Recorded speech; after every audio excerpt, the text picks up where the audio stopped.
Bonjour les amis, comment allez-vous? J'espère que vous êtes en forme. Rock Your Life, l'émission qui bouge et qui vous fait bouger.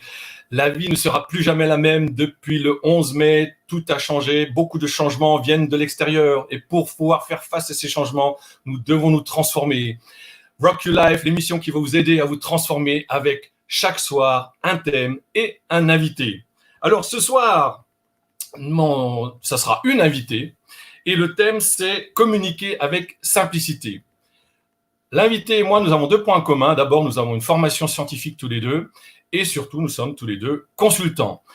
Et c'est une experte en formation, en communication scientifique et voilà, je bafouille, vous voyez, je vais avoir besoin des cours d'elle. C'est une experte en communication scientifique. Je vous prie d'accueillir Annick Dechenet. Bonsoir Annick. Bonsoir Francis. Et je crois que je vais avoir besoin de tes conseils parce que tu vois, je suis à ta disposition pour améliorer ta communication. Voilà, je vais prendre des conseils avec toi. Alors, tu sais toujours que je fais une brève introduction très courte. Ouais.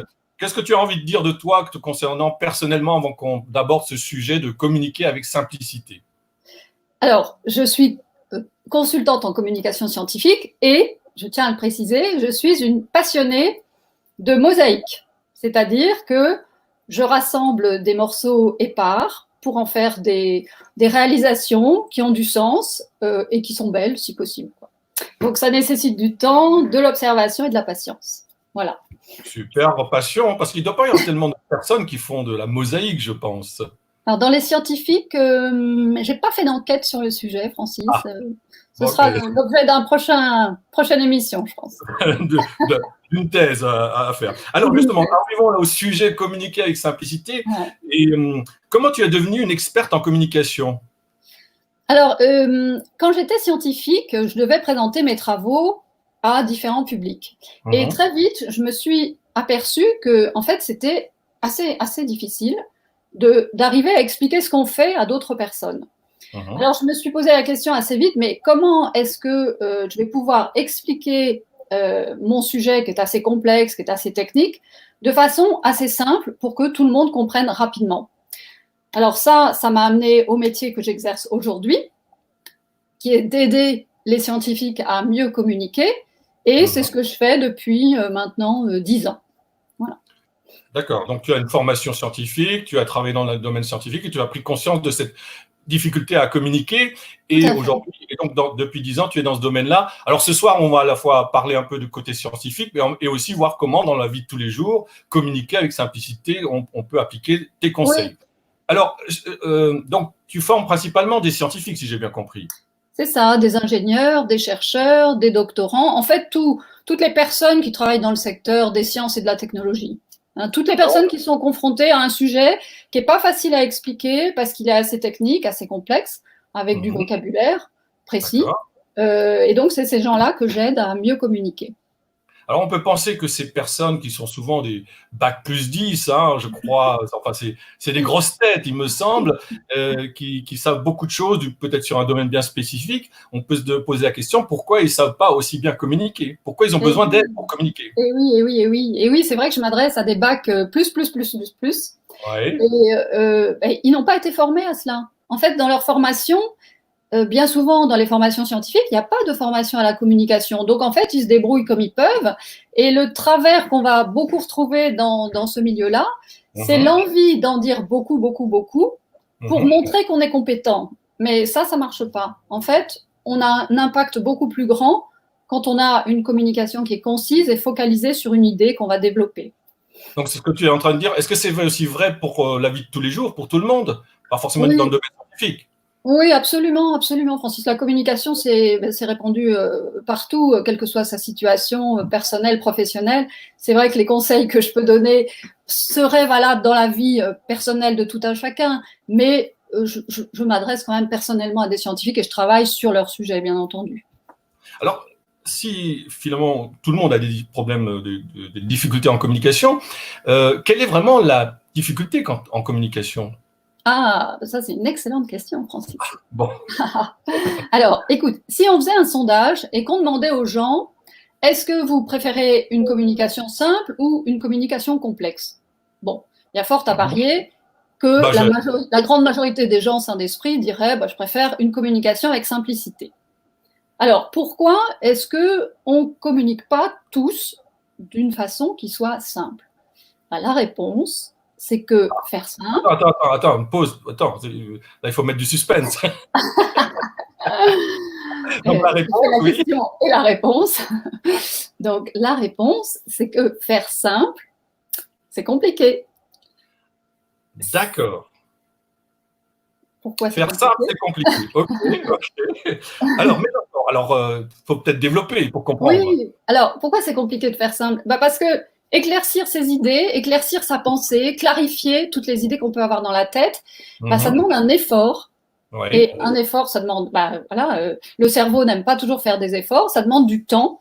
Et c'est pour ça que bien souvent, on va avoir tendance à en dire beaucoup pour montrer qu'on est savant, sans faire ce travail d'extraction des idées fortes de ce qu'on a à dire. Donc, et j'aime beaucoup, oui, si je peux me permettre, Francis, oui, vas-y. Une citation de Blaise Pascal, donc, qui est un grand mathématicien, physicien du XVIIe siècle, et qui dit, à l'occasion d'une lettre qu'il écrit à un correspondant, « Je vous écris une longue lettre parce que je n'ai pas eu le temps d'en écrire une courte. » Donc, d'accord. Alors, si Blaise Pascal écrit une longue lettre parce qu'il n'a pas le temps d'en écrire une courte, donc si je comprends bien, ça veut dire que ça prend du temps pour écrire une lettre qui soit courte et qui dit l'essentiel. Ça prend du temps et ça prend de la réflexion. Voilà, il y a une réflexion qui va derrière et qui permet de faire le tri entre toutes ces idées pour sélectionner celle qui est la plus importante à mettre en avant. Alors, on comprend bien que dans le domaine scientifique, ce soit complexe ou peut-être plus complexe, mais dans le quotidien de tout le monde, est-ce qu'il y a cette même difficulté? C'est-à-dire qu'on est tous, on fonctionne un petit peu tous pareil, c'est-à-dire qu'on ne va pas aimer faire trop d'efforts pour communiquer, donc on va, oui, bien souvent, on va ajouter un petit peu de complexité à notre communication. Et la preuve en est que les conflits, les malentendus, les problèmes de communication entre les gens sont quand même très, très présents. Alors, conflit, c'est un sujet qu'on avait mercredi soir. Ah tu vois, voilà. Oui, ouais. Oui, donc là, oui, parce que nous pensons, je pense aussi à un aspect de la communication, c'est que nous pensons être compris, ou du moins, surtout les scientifiques, quand ils communiquent, ils pensent être compris. Mais erreur. C'est pas être compris. Il faut absolument que les autres comprennent ce qui est dit. Ça, la science qui n'est pas comprise, ça vaut rien. La science qui n'est pas lue, ça vaut rien. Donc, il faut absolument, moi, je préconise de faire cet effort pour être compris. D'accord. Alors, tu vas peut-être nous donner des pistes ou des trucs, des astuces pour mieux communiquer, pour communiquer avec simplicité et être compris. Oui, pourquoi pas. Alors, un premier conseil, ça va être d'utiliser une communication directe. Alors, qu'est-ce que ça veut dire? Oui. C'est dire ce qui est nécessaire et suffisant pour que l'autre comprenne. C'est aller droit au but. C'est ne pas faire de digression ou ne pas utiliser des détours, etc.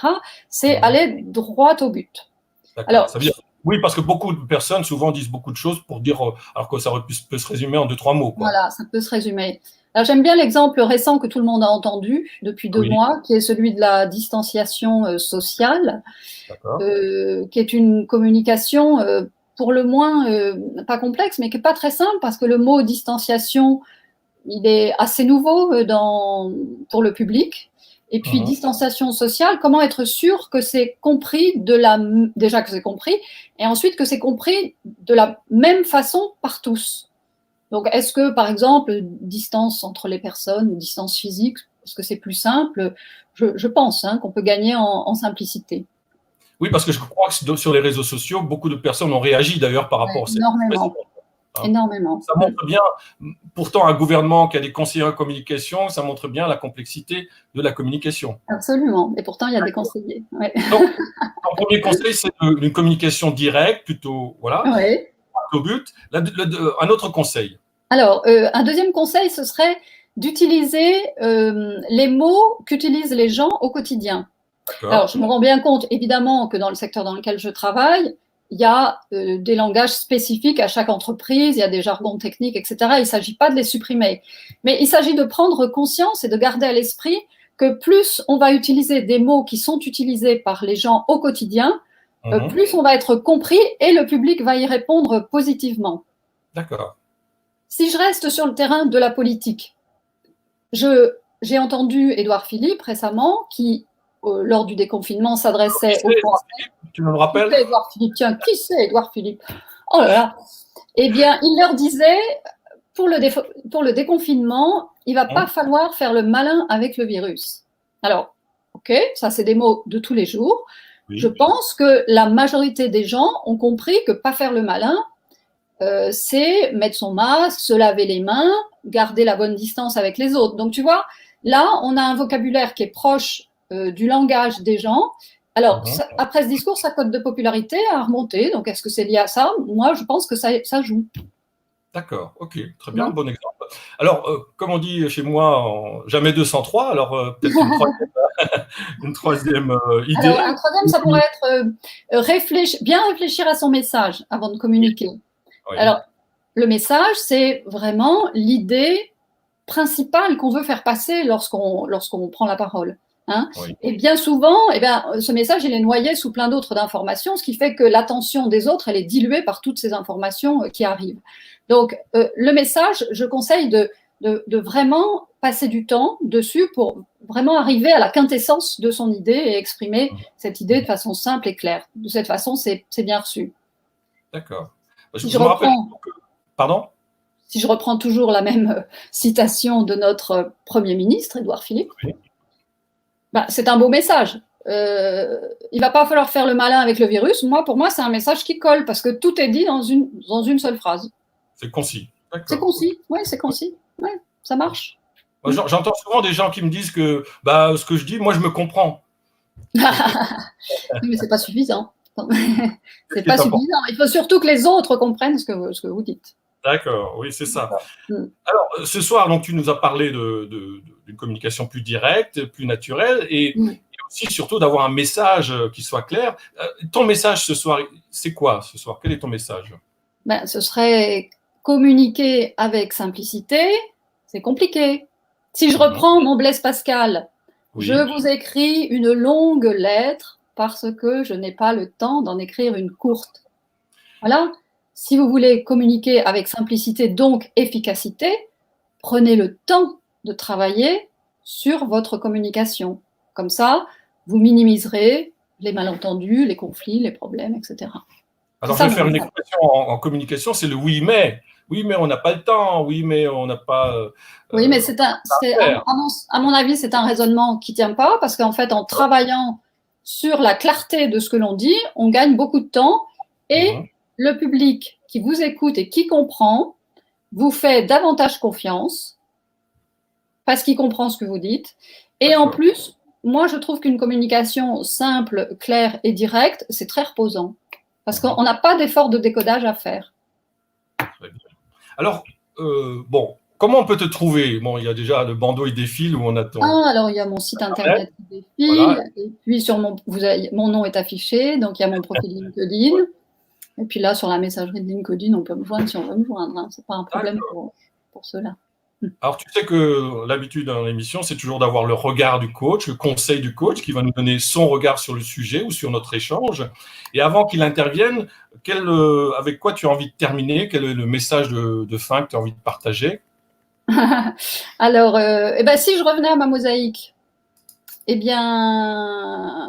finalement, la communication, c'est aussi un peu ça, c'est-à-dire c'est aller puiser, aller chercher le mot précis, le mot qui est vraiment, qui a du poids, on va dire, aller chercher les phrases qui sont porteuses de sens dans tout ce qu'on a à dire, reconstituer tout ça et proposer quelque chose qui est beau, attractif, percutant, qui a de l'impact, voilà. Un peu comme mes mosaïques, modestement. D'accord, donc avoir une communication qui est bonne, comme une mosaïque. Très bien. Eh bien, merci beaucoup, Annick. Nous allons écouter le conseil du coach. Et puis après, le temps de lancer le générique. Et puis, on se retrouve tous les trois après son conseil.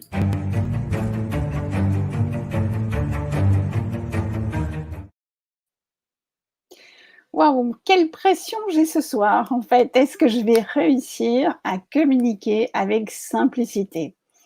Ce qui me fait penser, en fait, est-ce que simplicité, ça rime avec authenticité? C'est la première chose que j'avais envie de partager avec vous. Et puis, je me souviens, parce que souvent j'ai des problèmes de communication, et combien de fois j'ai entendu ce mot « sois simple et concise ». Clairement, c'est facile à dire, c'est moins facile à faire. Comme vous nous l'avez dit, eh bien, en fait, il faut déjà faire un peu le ménage dans sa tête et il faut déjà avoir une réflexion et mettre des idées sur un papier. C'est ce que j'ai fait ce soir et j'espère que c'est suffisamment construit pour vous emmener vers une communication simple et concise. Mais ça m'a fait penser aussi au mot simple. Dans simplicité, il y a le mot simple. Et en fait, mon esprit a divagué totalement sur ce mot en se disant, mais c'est vrai que c'est un mot qu'on utilise très souvent avec une connotation qui est négative. On parle de vie simple, on parle de repas simple, on parle de simple d'esprit et tout sauf du fun dans ces mots-là. On dit aussi c'est simple à faire. En fait, tout ça ramène à une valeur et à des notions qu'on a souvent oubliées.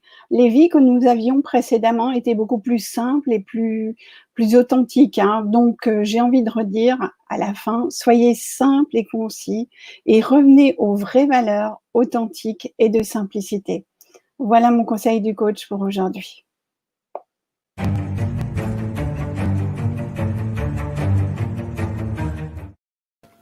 Eh bien, merci au coach qui nous a donné son conseil, son regard sur la communication, communiquer avec simplicité. Annick, qu'as-tu envie de… Oui, j'ai très très envie de réagir parce que je voudrais dire à Christine qu'elle a eu énormément de chance de croiser dans sa vie quelqu'un qui lui a dit « sois simple et concise ». C'est tellement agréable d'écouter des gens qui sont simples et concis pour communiquer. Donc ça, vraiment, c'est chouette. Et puis la deuxième remarque que je voulais faire, c'est que cette valeur simplicité, effectivement, elle a perdu beaucoup de son poids.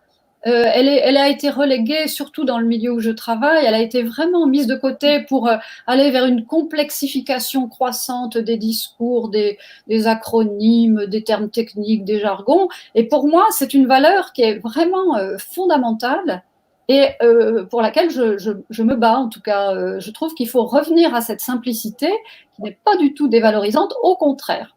Au contraire, pour moi, c'est vraiment une preuve d'un esprit développé, évolué, que d'arriver à mettre en avant cette simplicité. Eh bien, merci Christine, merci. Merci Annick. Juste pour montrer, il y a quelques réactions de nos auditeurs qui disent bonjour. Voilà, c'est aussi une communication simple, voilà, parfois. Il y a Rosemary qui pose la question pourquoi avec simplicité. Je pense que tu viens d'y répondre. Oui. Voilà, Nathalie qui dit bonjour. Rosemary et concrètement, cela passe par quoi d'aider à communiquer avec facilité? Ah, ouais, voilà, je pense qu'elle a dû répondre, parce que les questions sont toujours un peu en décalage. Oui, bien sûr. Oui. Cajoline qui dit notre ministre a pris 25 minutes pour dire que le second tour du musical était le 28 juin. N'y avait-il pas plus court? Oui, ça peut-être. Peut-être qu'il n'a pas les bons conseillers. Okay. Bisous à Bernadette. Ok, Anne, comment savoir si le public comprend? Et oui, ça c'est effectivement une question, comment savoir si le public comprend, c'est une question très importante. Et Nathalie, qu'est-ce qu'elle nous dit Nathalie? Peut-être entrer dans le canal de communication de son interlocuteur, ce n'est pas forcément aller vers une communication directe. Peut-être aussi. Et puis Rosemary qui nous dit travailler n'est pas très explicite si on ne précise pas sur quoi travailler. Ah, sur quoi travailler en termes de communication. Mais c'est vrai que le sujet est long et je pense que ce qu'il faut retenir, c'est que, voilà, comment tu l'as dit, ta formule, c'était quoi? Communiquer avec simplicité. Communiquer avec simplicité, c'est compliqué. C'est compliqué d'atteindre la simplicité. C'est vrai. C'est ça. C'est pour la nécessité d'avoir des coachs comme comme toi ou comme le conseil du coach, Christine André. Très bien. Ah, il y a encore quelqu'un qui vient d'arriver. Je vais encore imprimer. Salut Mariano, très pris ces derniers temps. Voilà, il y en a qui vont mettre des messages personnels. C'est sympa aussi. Tu peux revoir en replay, etc. sur YouTube ou sur Facebook. Voilà. Et à la fin du live, qu'est-ce qu'elle nous dit? Est arrivé sans crier gare. Ah oui, c'est vrai. Très bien. Alors merci beaucoup Annick d'avoir accepté cette invitation, de nous avoir parlé de communiquer avec simplicité. Je te dis au revoir et à une prochaine. Je t'embrasse. Salut Francis. Disparaître. Voilà. Merci au conseil du coach, Christine. Toujours un regard pertinent et toujours différent et qui nous apporte un plus. Donc, vraiment, je suis ravi de t'avoir dans mon émission. À très bientôt. Je t'embrasse. À très bientôt. Je t'embrasse. Merci, Francis. Voilà, chers amis, effectivement, ça passe toujours très vite ce live. J'ai un format de 20 minutes, plus ou moins quelques minutes. Voilà, donc là, nous avons déjà dépassé les 20 minutes. Nous sommes vendredi soir et c'est déjà la fin de la semaine Rock You Life. Mais comme vous le savez, le week-end, c'est la lucidité, version lucidité. Ce week-end, je ferai juste un live samedi. Ce sera une édition spéciale demain. Dimanche, c'est repos, mais vous aurez toujours droit à votre charade et à votre training pour samedi et dimanche. Donc, le capillotracteur, ça c'est pour un petit coucou à Rosemary. Et je vous donne rendez-vous aussi lundi, je ne sais plus quel jour on sera lundi, avec Pascal Ferniaud sur le dépassement de soi. Et c'est un sportif de haut niveau et vous allez voir comment il va pouvoir nous aider à bouger et à avancer dans la vie. Voilà, chers amis, on arrive à la fin de cette émission et merci de l'avoir suivi. Je suis ravi, je vous dis bon week-end et puis prenez soin de vous. Je vous embrasse.